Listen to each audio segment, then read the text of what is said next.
Hello guys, dito tayo sa Jiangnan Hot Pot Restaurant dito sa Makati.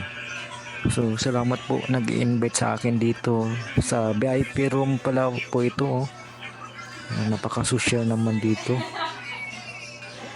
May kamahalan pagkain dito. Salamat pala sa invite. Nag-invite sa akin dito kina ma'am. Di ko nababagitin. Kasi maraming salamat po. Ito pala yung order ko. Spicy siya. Tapos meron isang sabaw. Marami po kami order. Pork, beef, yan, ham. Hindi ko na alam yung iba. Marami kami order. May gulay din siya. Ayan guys. Meron din siyang grape tea. Ayan, hindi ko nga alam yung niyan pindutan dyan. Pinindot ko lang yung pula dyan sa kanan. Sabi nila para makulo yung sabaw. Ayan, kumukulo na siya guys.